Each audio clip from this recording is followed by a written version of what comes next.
are listening to RMC Radio, Reform Media Center Surabaya. Renewing your mind. Selamat pagi, Bapak Pendeta Andi Halim.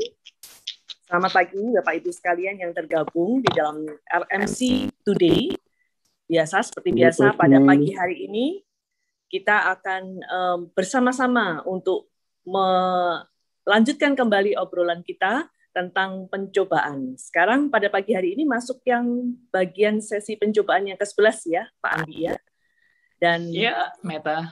Iya, jadi kita semangat ya kalau kita dikasih anugerah Tuhan pada pagi hari ini, kita masih boleh hidup di tengah-tengah pandemi Corona, kita masih sehat, kita bersyukur dan senang berjumpa bersama pada pagi hari ini.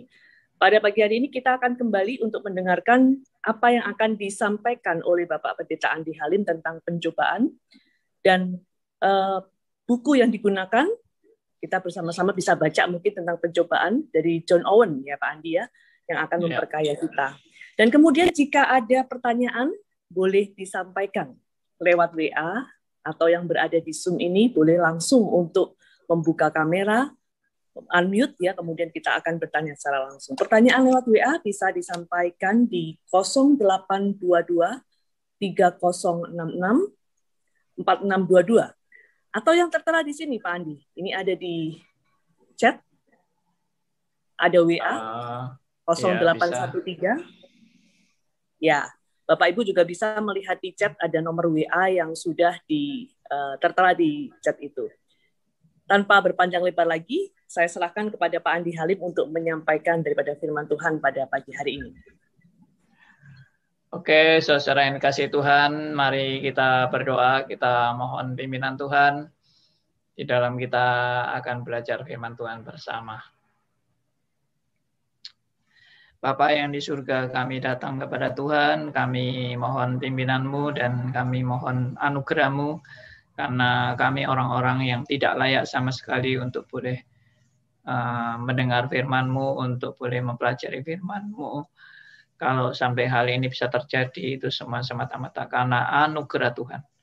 Bagi kami orang-orang yang tidak layak. Kami serahkan ya Tuhan dari awal sampai akhir, semua yang kami pelajari, boleh benar-benar memperlengkapi kami sebagai anak-anak Tuhan untuk mengerti akan pemeliharaan Tuhan dalam kehidupan kami dan juga memahami akan kejadian-kejadian yang kami alami, khususnya mengenai pencobaan. Terima kasih, kami serahkan doa kami serahkan kehidupan kami serahkan seluruh acara ini dalam nama Tuhan kami Yesus Kristus, Tuhan dan Juru Selamat kami yang hidup sampai selamanya. Amin. Ya, saudara, bicara soal pencobaan memang sudah habis-habisnya ya. Dan kita bersyukur melalui buku ini kita boleh mendapat pencerahan-pencerahan dan tuntunan untuk lebih dalam lagi mengerti dan memahami pencobaan. Ya, memang kalau kita istilahnya lagi lancar-lancar, hidupnya enak-enak, hidupnya sehat-sehat, ya lagi nggak ada masalah, ya memang semuanya oke-oke aja sih. Maksudnya kita jalani semua ini dengan nyaman gitu. Karena memang lagi nggak ngalami apa-apa gitu ya, paling-paling sedikit-sedikit lah ada masalah sedikit atau gelombang-gelombang kecil gitu ya. Tapi kalau sampai saudara dan saya mengalami yang namanya tsunami, tsunami itu maksudnya gelombang yang hebat dan dahsyat dalam kehidupan saudara dan saya. Wah, itu langsung bisa merubah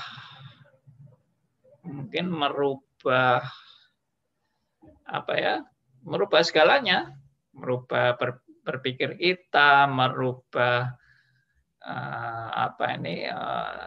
kehidupan kita sehari-hari, ya, merubah mungkin pola berpikir kita, pola berbicara kita, bahkan mungkin juga sampai merubah tujuan hidup kita atau kebenaran yang kita pegang selama ini. Nah, itu benar-benar banyak hal yang mengejutkan yang terjadi pada saat seseorang mengalami gelombang tsunami. Ya, jadi umpama aja sekarang ini di tempat saudara dan saya ada gempa bumi yang hebat. Nah, ya rumah sampai ambruk, runtuh semua. Kira-kira apa yang saudara lakukan dan saudara pikirkan pada saat itu? Kan kita nggak bisa ngomong-ngomong, ngobrol-ngobrol baik-baik seperti ini pada saat mengalami musibah yang hebat itu. Ya, bagaimana saat Anda mungkin sudah divonis dokter umur Anda tinggal 3 bulan saja? Apakah Anda dan saya bisa ngobrol-ngobrol enak seperti ini dan ya dalam keadaan nyaman-nyaman gitu ya. Padahal 3 bulan lagi kita udah mati. Nah, itulah yang sebetulnya Tuhan mau saudara dan saya belajar itu. Jadi kita bukan hanya menjadi orang Kristen yang berteori saja tentang kebenaran, tetapi juga mengalami apa yang kita pelajari bersama. Dan itu tidak mudah. Ya, berteori itu mudah, tetapi mengalami itu tidak mudah. Dan menjalani sesuai dengan kebenaran-kebenaran yang selama ini kita sudah tekuni itu tidak mudah. Ada orang yang bilang percuma banyak teori, yang penting prakteknya. Nah, itu orang-orang sinis itu biasanya begitu ya. Percuma banyak-banyak teori, yang penting prakteknya. Nah, ini sudah beberapa kali juga kita bahas ya. Sindiran-sindiran sinis seperti ini itu juga sebetulnya sudah kita jawab ya. Saya bilang kalau kita hanya praktek saja, tapi kita tidak punya teori, kita mau yang kita praktekkan apa? Gitu. Teori apa yang kita praktekkan? Itu yang jadi masalah juga kalau kita misalnya mengatakan bahwa yang penting prakteknya. Ya, yang dipraktekkan itu teori yang mana? Itu kan. Kita mau mempraktekkan tapi tanpa teori. Ya, teori apa yang Anda praktekkan? Ya, apakah teori amburadul, kacau balau, atau teorinya orang ateis, teorinya orang teis, teorinya orang agnostik, ya, teorinya orang pesimistik, ya, apatis dan sebagainya. Nah, itu prakteknya apa gitu.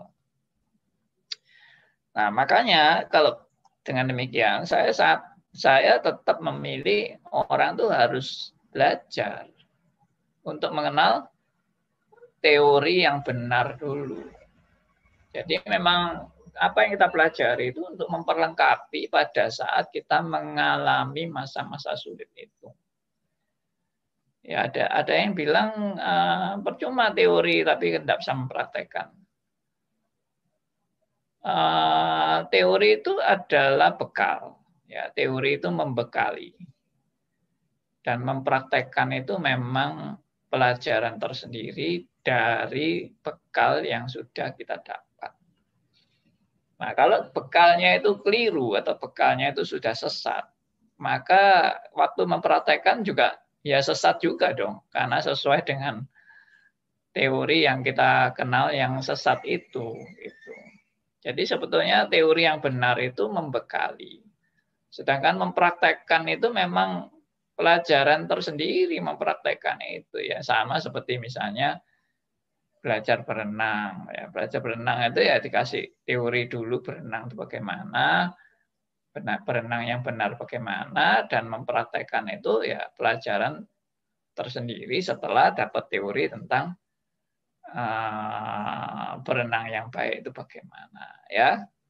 Memang ada orang yang bisa berenang tanpa belajar gitu. Tapi tentunya apa yang dia praktekkan berenang tanpa belajar itu ya pasti itu berenang yang amburadul ya, atau berenang yang pokoknya nggak tenggelam gitu loh. Ya, tapi gayanya apa kan amburadul. Kecuali dia melihat orang lain berenang, lalu dia meniru. Nah, itu pun dia sudah belajar teori. Ya, melihat orang lain berenang itu kan teori. Itu. Lalu meniru juga teori ya. Jadi meniru apa yang dia sudah pernah lihat dan sebagainya. Ya, jadi teori tetap penting. Dan mempraktekkan teori itu juga suatu yang penting. Dan Tuhan mau kita belajar semuanya. Ya, baik belajar teori yang benar dulu, juga belajar mempraktekkan yang benar.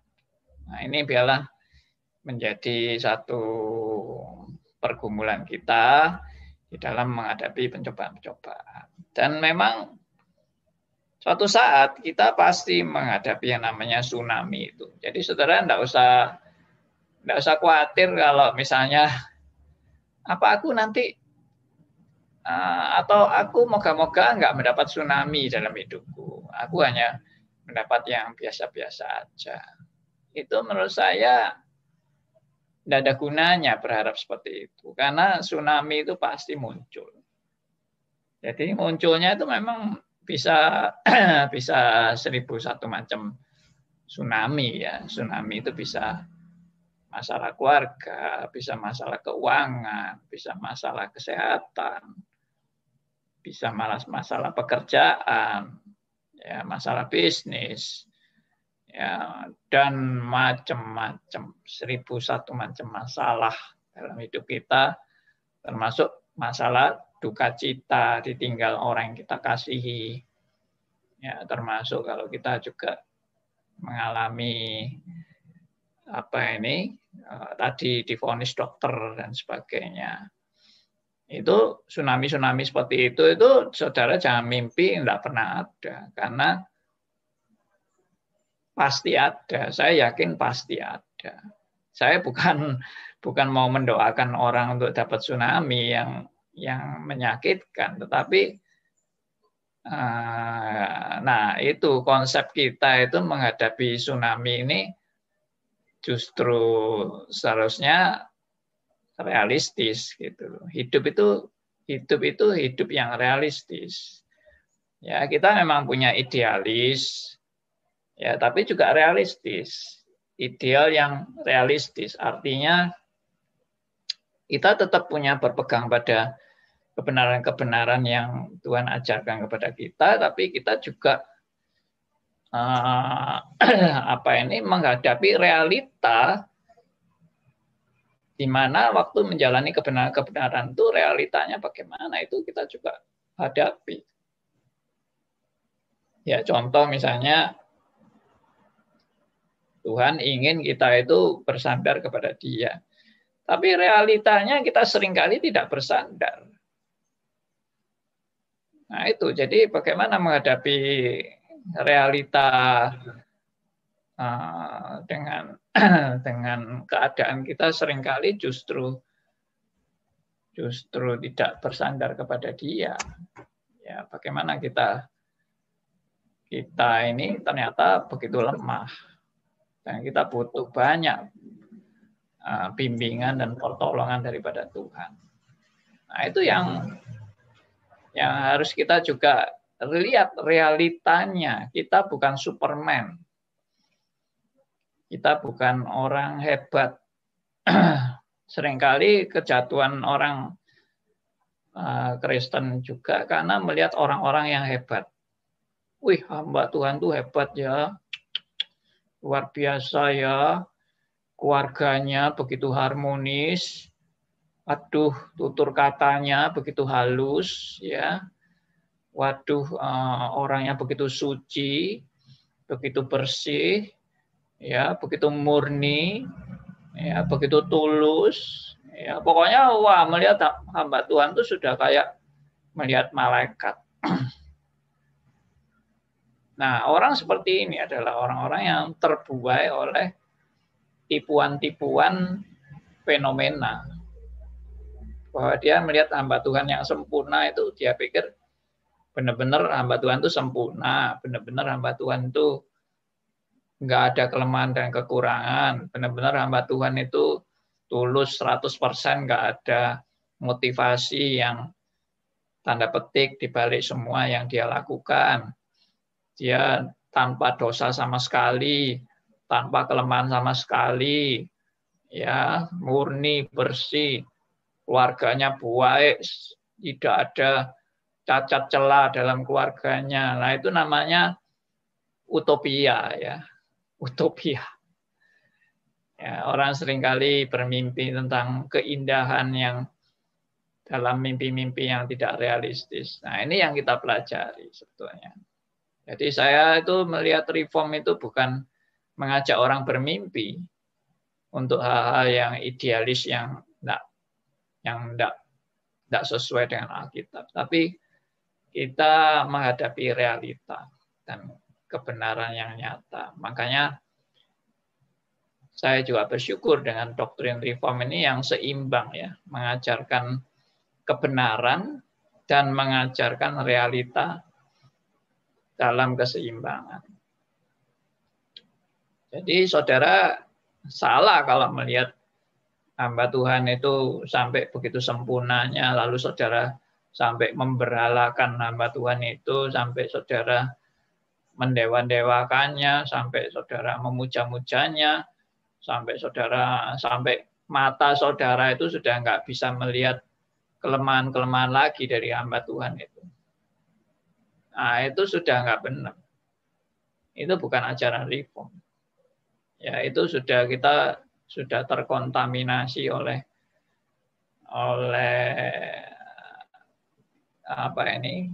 paham-paham atau keyakinan-keyakinan yang keliru dalam kehidupan kita.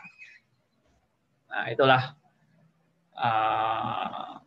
hal yang saya awali di dalam kita berdiskusi akan kebenaran. Saya akan share kepada Anda bahan yang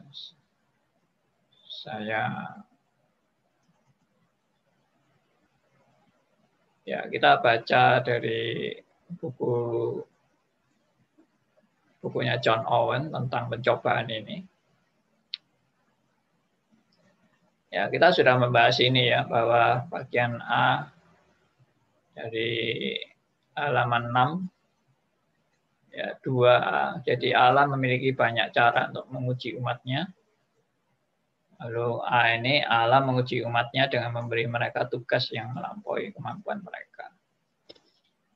Ya, supaya apa ini? Supaya kita benar-benar sadar dengan ujian yang kita hadapi ini, ya, Tuhan mau supaya kita belajar bersandar kepada Allah dan tidak menaruh kepercayaan pada diri kita sendiri. Ya, ini yang kita sudah pelajari yang lalu. Jadi ini yang penting, ya. Justru reform tidak mengajarkan supaya kita itu percaya pada diri kita sendiri dan kita merasa aku hebat, aku bisa, aku luar biasa. Justru tidak, sebaliknya, malah aku ini nggak bisa apa-apa. aku ini sama sekali tidak kuat, aku ini lemah, aku ini rapuh. Karena itu harapanku bukan pada diriku, tapi harapanku hanya kepada Allah yang punya kuasa, yang menyertai saya. Nah, itu poinnya. Jadi ini juga berkaitan dengan tugas yang diberikan kepada kita, yang kadang-kadang kita merasa nggak kuat dengan tugas itu. Tapi ya itu justru Tuhan mau saudara dan saya sadar bahwa kita nggak boleh menyandarkan bersandar pada kekuatan kita sendiri. Kita hanya bersandar hanya kepada Allah. Bahkan ini yang saya pelajari, ya. Bukan hanya perkara-perkara yang saya nggak kuat, saya bersandar pada Allah. Perkara yang saya merasa kuat pun saya tetap harus bersandar kepada Allah. Nah, ini poin yang kita bisa belajar bersama ya. Bukan hanya kalau saya merasa tidak kuat baru bersandar pada Allah. Tapi kalau saya merasa kuat, itu pun saya harus tetap bersandar kepada Allah. Banyak contoh dari orang-orang yang sudah mengalami pencobaan-pencobaan yang berat dalam hidupnya. Akhirnya berkata seperti itu. Dulu kita merasa, kayak gini aja gampang, saya bisa. Ternyata setelah saya mengalami musibah ini, saya sadar bahwa melakukan hal yang kelihatannya remeh pun kita itu bersandar pada Tuhan. Itu ya, melalui hal yang remeh pun kita itu bersandar pada Tuhan. Contoh, ya ini maaf, misalnya orang buang air ya, buang air, entah buang air kecil, buang air besar, ya kita kan merasa itu aja perkara ringan kan, perkara kecil itu, buang air itu. Tapi kalau kita lagi sakit, ya ada orang buang air kecil aja nggak bisa, sampai nangis-nangis, sampai kesakitan luar biasa, sampai baru menyadari kalau kita bisa buang air kecil itu anugerah Tuhan namanya. Nah, jadi itu yang sebetulnya menjadi pelajaran yang indah sebetulnya. Hidup kita ini semata-mata bersandar pada Tuhan. Hidup kita itu begitu rapuhnya. Ya, saudara merasa kuat kan, hebat kan? Saudara tahu nggak bahwa kita yang kuat dan hebat ini ternyata sangat bergantung kepada urat nadi atau peredaran darah yang ada di dalam tubuh kita. Kalau peredaran darah ini berhenti, langsung kolaps kita. Ya kan? Hanya perkara kecil aja, peredaran darah aja yang sebetulnya apa sih itu? Kita anggap itu sepele sekali. Tapi apakah Anda bisa hidup dengan darah Anda berhenti? Ya, misalnya tersumbat. Ya, jalan darahnya tersumbat, ke jantungnya tersumbat. Ya, karena partikel kecil saja dan pembuluh darah Anda itu sudah menyempit. Kemudian gara-gara partikel kecil itu tiba-tiba menutup jalan darah Anda ke jantung. Sudah langsung kolaps. Dalam sekejap itu. Dalam hitungan hanya detik. Ya, berapa detik saja langsung sudah kejang-kejang.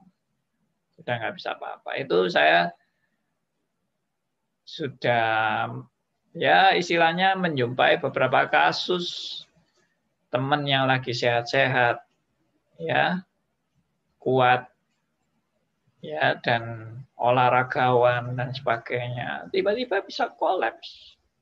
Gara-gara itu aja. Belum yang lain-lain. Ya, otak Anda. Anda pikir otak Anda itu perkara ringan, ya kan? Jadi otak ini kalau pembuluh darahnya ada yang pecah, langsung pendarahan dan langsung otak kita jalan nggak normal. Bahkan sampai bisa lumpuh, stroke, bahkan mati. Itu karena pembuluh darah pecah. Ya, karena tekanan terlalu tinggi. Ya, dan akhirnya pecah. Dan pecah itu membuat syaraf-syaraf yang lain tertutup. Tidak bisa berjalan dengan baik. Ya, itu yang menyebabkan kemudian terjadi stroke. Ya, jadi, waduh, luar biasa. Tubuh kita ini luar biasa dan sepertinya tubuh kita ini terdiri dari kabel-kabel listrik yang begitu banyak kabelnya. Ya, kabel menggerakkan tangan, menggerakkan jari, menggerakkan kaki, ya, menggerakkan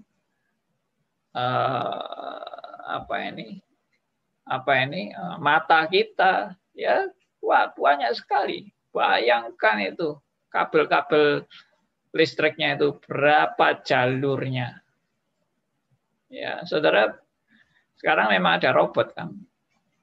Nah, robot itu bisa bergerak seperti manusia. Apa bisa 100% seperti manusia ini? Nggak bisa. Robot tetap robot. Sehebat apapun dan sepandai apapun ya robot itu, dia tidak punya jaringan yang sekompleks dengan manusia. Ya, robot suruh makan. Menurut saya belum ada robot makan itu ya toh. Jadi robotnya tidak perlu makan karena dapat dari baterai terus. Ya kita ini baterainya apa? Baterainya dari makan. Ya. Makanya saya pernah menganalogikan begini. Mobil bisa jalan karena ada bensin. Ya toh? Ada bahan bakar lah, bensin. Sekarang kalau mobil baterai ya baterai. Bahan bakarnya baterai. Ya, bahan bakarnya bensin. Nah, saya mau tanya, manusia bahan bakarnya apa? Ternyata makanan. Lah kok enggak bensin? Kita kenapa enggak minum bensin? Lalu kenapa kita enggak usah makan aja, pakai baterai aja gitu. Ya, supaya organ-organ kita tetap bisa jalan. Enggak bisa. Ternyata harus makan. Ya, jadi unik sekali. Ciptaan Tuhan ini luar biasa sekali. Itu yang saya juga heran, ada orang ateis yang nggak percaya ada Allah. Nah, orang ateis itu kan bilangnya semua ini hanya karena kebetulan. Kebetulan jadi tumbuh-tumbuhan, ya, kebetulan jadi binatang.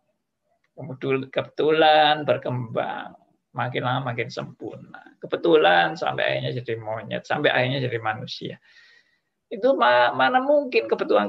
Kebetulan ada liver, kebetulan ada paru-paru, kebetulan ada jantung, kebetulan ada mata, kebetulan ada telinga, kebetulan semua kebetulan. Itu kalau bagaimana bisa terjadi kebetulan itu tanpa ada desainernya. Nah, ini kemarin saya sudah bahas tentang cosmological, ontological, teleological argument. Ya memang itu ada benarnya ya, teori seperti itu. Tapi kita kan tidak hanya berhenti sampai di teleological argument. Kita percaya kepada wahyu. Itu poin utamanya dari kebenaran yang kita bisa terima. Oke, kita lanjut ya. Jadi memang membahas seperti ini itu suatu yang ya menyadarkan kita siapa saya di hadapan Tuhan. Ya, siapa saya orang yang sok merasa hebat ini. Oke, sekarang yang B. Allah menguji orang percaya dengan mengizinkan mereka menderita demi iman mereka. Nah, justru Allah itu memang punya rencana untuk saudara dan saya itu mengalami penderitaan. Jadi kalau kita tidak mau menderita itu yang aneh. Nah, ini saya sudah bahas topik penderitaan ini juga di Katekismus Heidelberg. Ya. Ada penderitaan juga, poin penderitaan. Jadi di mana-mana itu ada penderitaan. Dan Tuhan justru Tuhan pakai penderitaan itu. Jadi saya dalam hal ini justru menyayangkan kalau ada orang Kristen yang tidak mau menderita. atau menjauhkan diri dari penderitaan. Bukan saya juga katakan sebaliknya. Ayo kita cari-cari penderitaan. Ya bukan, enggak usah. Anda enggak usah cari penderitaan, Anda enggak usah menjauhkan diri dari penderitaan.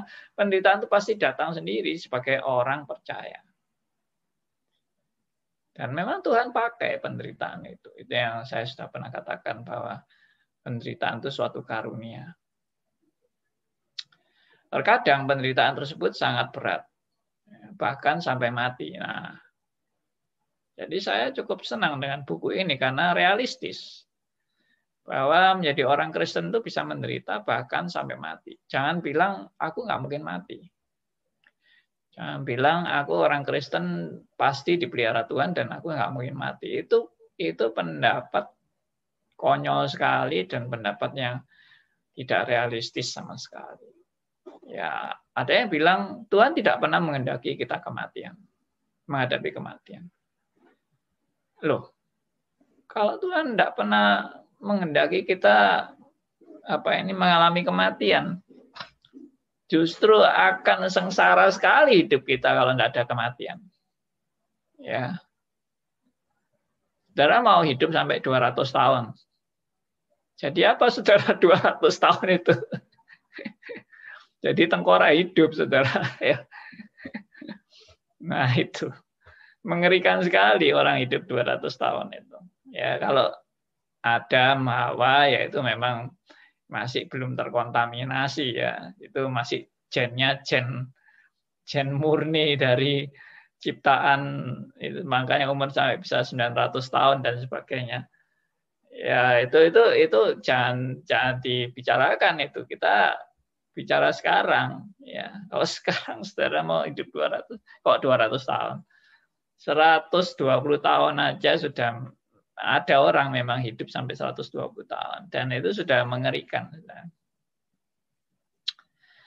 Oke, jadi bisa mati. Siapa yang bilang kita tidak bisa mati?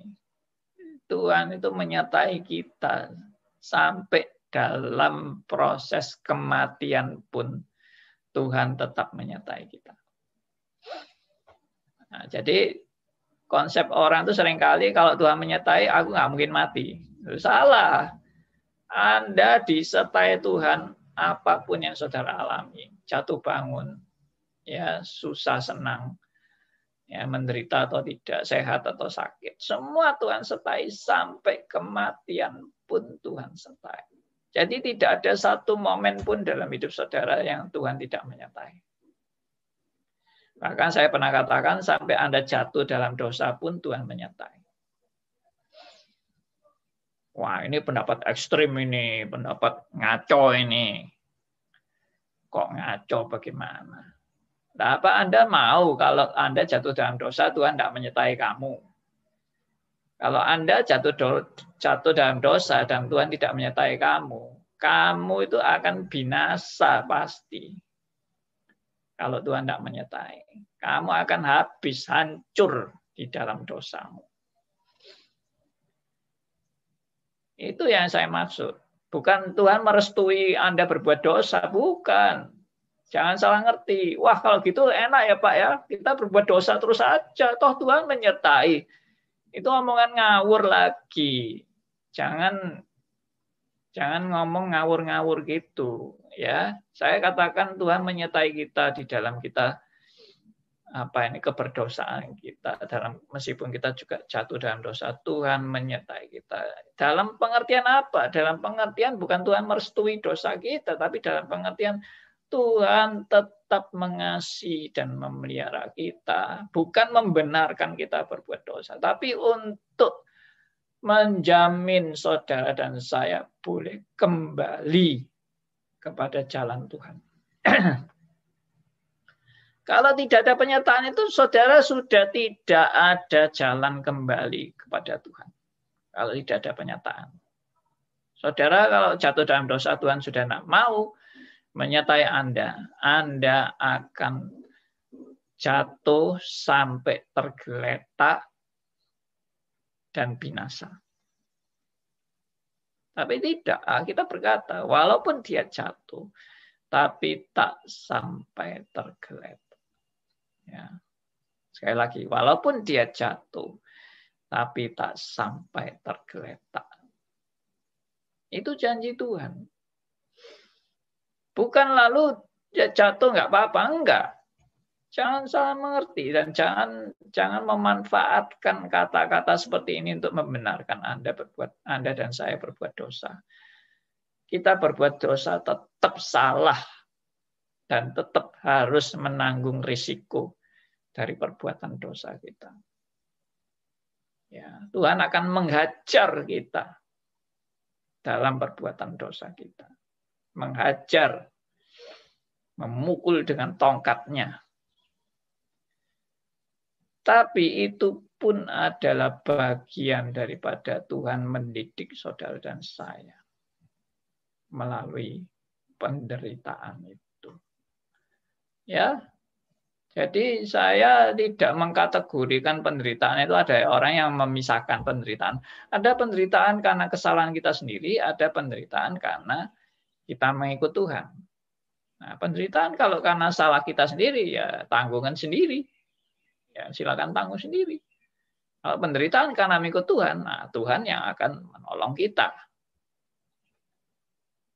Kalau saya amati yang namanya perjalanan hidup orang percaya setiap detik disertai Tuhan dan dipelihara Tuhan, sedetik pun Tuhan tidak pernah tidak menyertai kita. Sedetik pun Tuhan tidak pernah lalu melepaskan kita dari pemeliharaannya. Tidak pernah. Berarti termasuk kesalahan kita yang kita perbuat, itu pun memang kita tetap harus bertanggung jawab, tetap kita harus menanggung risikonya. Ya, tetap ada hukuman atau tanda petik hajaran-hajaran yang Tuhan berikan. Itu pun dalam rangka Tuhan mengasihi dan memelihara kita. Jadi ajaran itu pun juga dalam rangka Tuhan mau memelihara dan dalam rangka Tuhan mengasihi saudara dan saya. Ya, itu saya pernah akan kasih contoh orang yang dihajar oleh Tuhan, tapi ada orang yang dibiarkan Tuhan tidak digubris sama sekali. Justru yang tidak digubris sama sekali itu kesedihan yang besar sebenarnya. Karena justru ajaran Tuhan itu menunjukkan bahwa Tuhan mengasihi kita dan Tuhan sayang dengan kita. Makanya dihajar. Memang ada orang yang bukan anak Tuhan yang dihabisin oleh Tuhan. Ya, itu untuk menunjukkan bahwa Allah pun tidak bisa dipermainkan. Nah, itu namanya hukuman.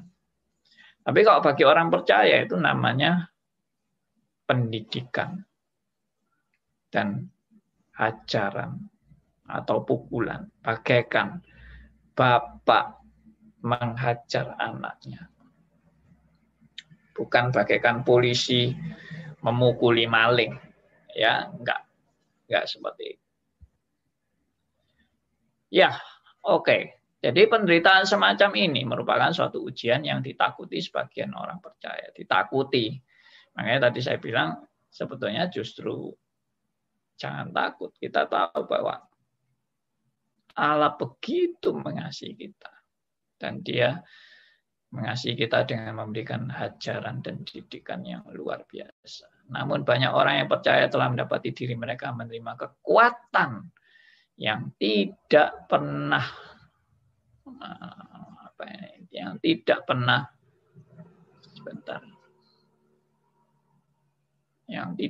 mereka duga sebelumnya, sehingga mereka bisa menanggung siksaan bahkan mati demi Kristus. Mati demi Kristus. Semua orang Kristen dipanggil untuk mengalami penderitaan. Filipi 1 ayat 29 dan 1 Petrus 2 ayat 21. Ya, saya berhenti sampai di sini.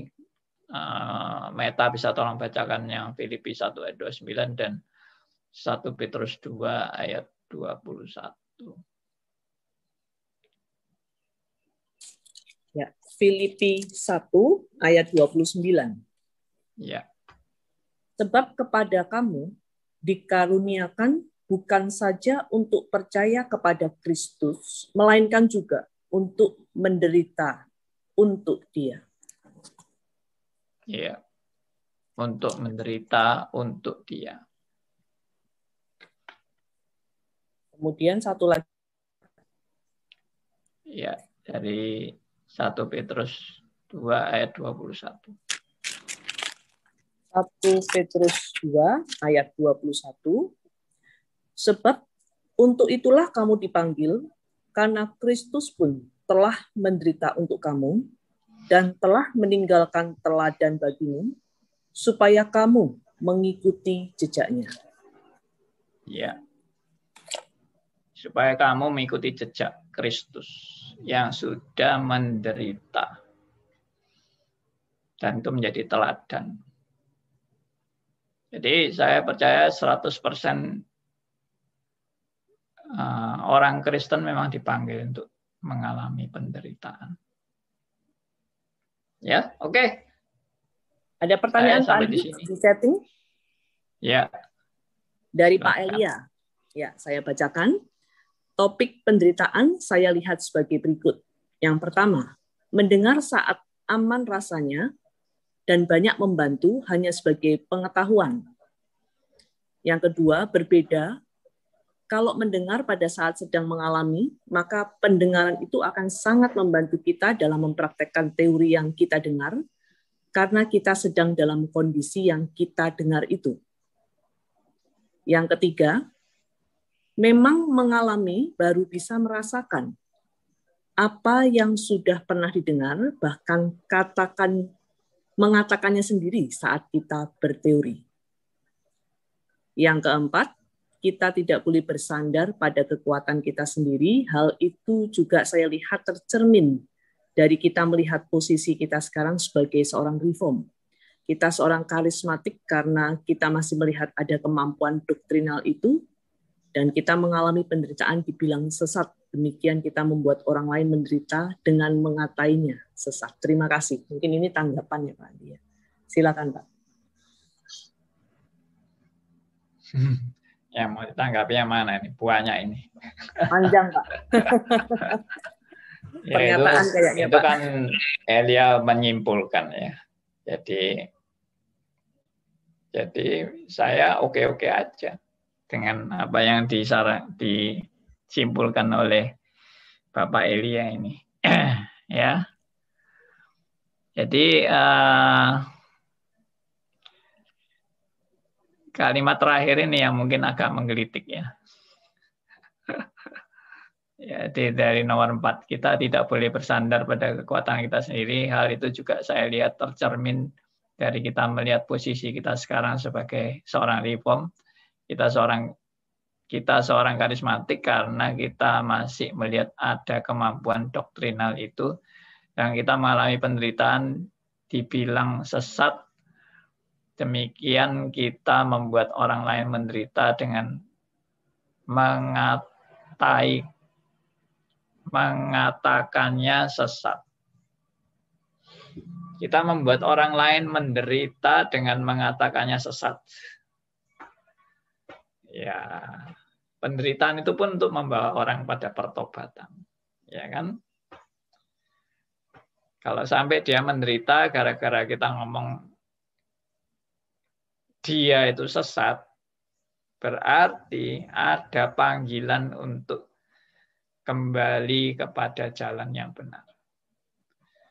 Tapi kalau kita bilang dia sesat lalu dia tetap happy-happy, ya, dan dia tidak peduli dengan kata-kata sesat itu, ya berarti ya dia tidak pernah merasa dirinya sesat memang.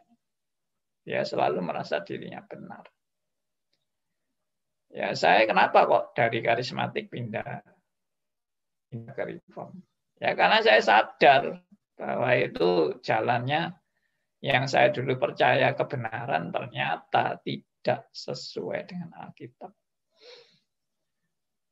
Ya, saya putar balik sudah. Begitu saya sadar, saya insyaf. Karena bagi saya, kebenaran itu bukan apa yang saya yakini. Kebenaran itu adalah apa yang Alkitab mau ajarkan kepada kita. Itu komitmen saya dari awal. Meskipun saya dulu karismatik, tapi saya tetap belajar mau mengutamakan Alkitab lebih dari kebenaran yang saya yakini. Jadi kalau memang bisa dibuktikan bahwa keyakinan saya itu salah, saya mau berubah. Itu sudah komitmen saya sejak awal. Tunjukkan kalau saya salah. Kalau benar-benar keyakinan saya itu salah, saya mau berubah. Bahkan itu yang saya pernah sharing sampai saya hampir jadi Islam. Tunjukkan kalau Kristen itu salah. Kalau benar Kristen salah, saya mau pindah. Karena buat apa saya membela sesuatu yang saya yakini tapi ternyata salah. Kalau Kristen ternyata salah dan Islam yang benar, saya mau ikut. Itu komitmen saya. Loh, kenapa kita alergi dengan agama lain? Kalau ternyata agama lain itu benar. Loh, itu konsistensi daripada apologetika dan epistemologi. Ya. Dan presupposisi. Ya, kita berpresupposisi apa? Kita berpresupposisi bahwa ini adalah benar-benar kebenaran yang sejati atau tidak. Nah, kebenaran yang sejati itu kan bukan karena saya yakin, bukan. Kebenaran yang sejati itu bersumber dari kebenaran itu sendiri. Dan apakah sumber kebenaran itu bisa dipercaya? Nah, itu masalah yang epistemologi, masalah presupposisi dan sebagainya. Oke. Ya. Ada yang lain mungkin yang tergabung di Zoom ini maupun di YouTube? Pandi, selamat pagi Pandi. Ya, silakan. Selamat pagi, Theodor. Ya, Pak Andi, saya ada 2 refleksi, Pak. Tapi saya pilih salah satu aja, Pak, ya. Mungkin waktunya terbatas, Pak. Baik. Ya, saya melihat penderitaan Kristus dan sanksi sosial, Pak. Ya, saya juga mengalami ini, Pak. Misalkan kita tidak ikut tren. Kita dibilang kurang gaul, misalkan kita lalu dijauhi, dikucilkan, Pak, oleh komunitas. Misalkan pada kasus remaja yang tidak mau ikut-ikutan merokok. Atau dunia kantor, orang tidak mau ikut-ikutan markup. Lalu mereka dikucilkan. Itu pandangan Bapak gimana, Pak, mengenai hal itu, Pak? Makasih, Pak, ya. Oke. Iya, itu adalah salah satu risiko kalau kita dikucilkan. Tapi bukan berarti kalau jadi Kristen itu pasti antik ya. Jadi orang antik, jadi orang aneh, bukan itu sebetulnya. Poinnya bukan itu. Poinnya adalah jadi Kristen itu saya harus mengutamakan kebenaran lebih daripada selera manusia atau tren manusia. Jadi ya kalau itu akhirnya kita dikucilkan ya sudah. Ya itu risiko yang harus saya hadapi. Saya juga dulu waktu bertobat itu saya langsung pergaulan saya berubah. Dari teman-teman yang dulu ngaco-ngaco dan sering sering berbuat yang sia-sia ya kita dulu itu. Saya lalu beralih pergaulan dengan teman-teman yang suka persekutuan, berdoa bersama. Oh, saya diketawai sama teman-teman lama saya. Ya, malah dileceh-lecehkan saya. Loh, ini you bawa apa ini ke kampus ya? Saya waktu itu kan bawa Alkitab. Loh, you bawa apa ini ke sini nih? Saya bilang Alkitab. Loh, nggak salah you bawa Alkitab itu katanya. Ya, saya senyum-senyum aja. Ayo ikut, ayo. Nah, saya malah ajak mereka ya. Ayo, mereka nggak mau. Mereka cuma ketawa-ketawa aja. Ya sudah, nggak apa-apa. Ya seperti itulah contohnya.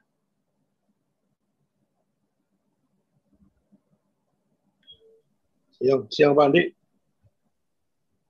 Ya, Pak Liman. Iya, saya mau ada ini satu praktek apa? Maksud saya kenyataan, Pak. Dulu orang tuh rajin sekali, Pak. Sangat rajin, saya tahu. Sampai dia jadi apa? Pelayan Tuhan yang serius, Pak. Tapi kejadian penderitaan yang beruntun itu yang membuat dia pusing, Pak. Kalau kejadian satu mungkin bisa di atas, tapi beruntun ini, Pak. Maksud beruntun tuh kejadian tiba-tiba, Pak. Tiba-tiba dan beruntunnya sangat luar biasa. Satu anak meninggal. Lebih lagi 2 bulan lagi anak kedua meninggal. Ini kejadian fakta, Pak. Bukan cerita. Ya. Sehingga membuat dia goncang, Pak.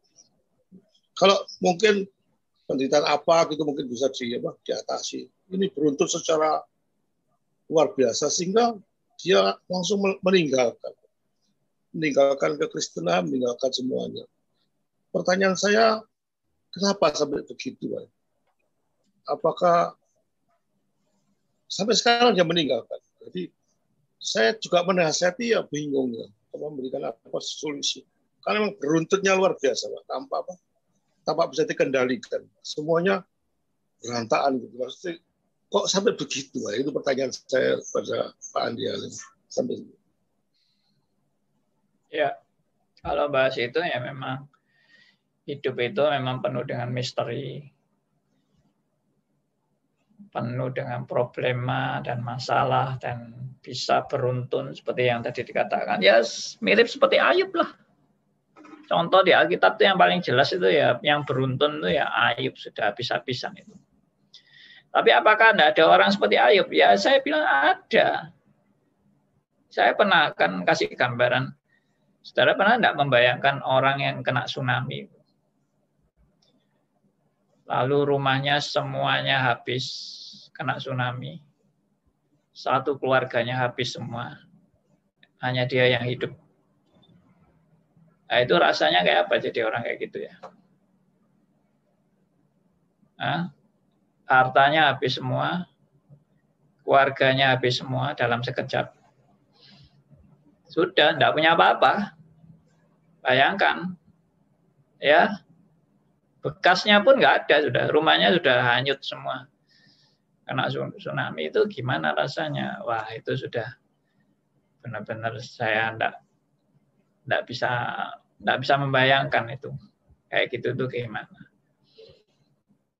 Tapi ternyata loh ya, orang yang sesedih dan sehebat apapun penderitaannya tetap masih bisa hidup dan tetap akhirnya berjuang kembali dan bangkit. Meskipun mungkin tertatih-tatih dan amat sangat berat memang yang dihadapi, tapi akhirnya ya tetap hidup. Kalau akhirnya dia mati, ya juga itulah jalan Tuhan. Ya memang Tuhan sudah waktunya memanggil dia. Ya, memang semua nggak bisa dijawab dengan jelas. Maksudnya kenapa begini, kenapa begitu. Sebetulnya kita nggak usah tanya mengapa. Ya kami belajar percaya apapun yang terjadi, Tuhan punya maksud yang baik.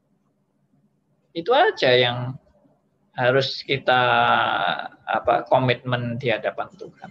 Bukan mengapa begini, mengapa begitu, sudah tidak perlu dijawab lagi, sudah itu. Bahwa hidup itu resikonya adalah mengalami malapetaka, musibah. Itu resiko hidup. Anda seperti contohnya naik mobil ya di jalan. Risikonya apa? Ya kecelakaan. Saudara kalau kecelakaan jangan tanya lagi mengapa aku kecelakaan, mengapa aku kok sampai mobilku ditabrak orang dan sebagainya. Sudah tidak usah ditanyakan lagi, itu resiko. Resiko Anda naik kendaraan, risikonya kecelakaan. Anda menjalani hidup, risikonya adalah dapat musibah dan malapetaka. Sebetulnya itulah yang disebut dengan jalan hidup yang memang normalnya begitu. Normalnya hidup manusia itu adalah kena musibah dan malapetaka. Ini emang mungkin kata-kata saya ini dianggap kata-kata orang gila atau bagaimana. Tapi memang itu benar. Seorang dokter, teman saya seorang dokter, dia bilang apa? Normalnya hidup manusia itu adalah pasti kena penyakit. Ini dokter ini. Jadi kalau kita tidak kena penyakit itu namanya sudah tidak normal. Tidak kena penyakit itu adalah sebetulnya bonus dan anugerah. Kalau kita bilang secara Kristen, anugerah. Kalau kita nggak sakit. Normalnya itu sakit. Kenapa? Karena penyakit di dunia ini ribuan penyakit. Dan mungkin ratusan ribu dan mungkin jutaan penyakit. Sehingga kalau saudara dan saya itu bisa tidak sakit itu luar biasa. Bukan normal. Normalnya itu sakit. Dan tidak ada orang yang sebetulnya tidak ada penyakit sama sekali, itu tidak ada. Semua orang pasti ada penyakitnya. Entah penyakit itu ringan atau penyakit itu berat. Atau penyakit itu mungkin bawaan dan sebagainya. Itu pasti ada. Mana ada orang tidak pernah sakit sama sekali. Tidak ada kan. Nah itulah. Oke, ini waktu sudah habis. Masih ada pertanyaan Pak? Mungkin mau dijawab untuk penutup? Ya boleh. Ya, Silakan. yang tadi ada tanggapan juga bahwa pengarang lagu Nyamanlah Jiwaku tentang Pak Liman yang sampaikan tadi pertanyaannya itu juga menjadi gila meskipun lagunya banyak memberkati orang lain. Jadi seluruhnya ada dalam kedaulatan Tuhan ya Pak. Dan kemudian satu pertanyaan terakhir dari Bu Tripi. Bahwa Pak Andi, pencobaan itu datang dari keinginan kita. Dalam Yakobus disebutkan, jadi pencobaan datang dari keinginan manusia ya Pak. Terima kasih. Dari Ibu Tripi di Yogyakarta, Pak Andi. Silakan. Pencobaan bisa dari keinginan manusia, bisa dari iblis, bisa juga dari Tuhan. Jadi Alkitab memaparkan macam-macam pencobaan itu datang dari mana, ya? Dan dari diri kita itu berarti hawa nafsu kita. Kalau dari iblis ya memang iblis suka mencobai manusia. Kalau dari Tuhan itu seringkali disebut namanya ujian, ya. Tapi maksud Tuhan itu mencobai adalah pasti maksudnya untuk mendidik kita supaya naik kelas, supaya maju dan naik kelas. Ya, oke, saya harap ini semua boleh menjadi berkat bagi kita semua dan menolong kita untuk terus bertumbuh dalam kebenaran demi kebenaran. Puji Tuhan.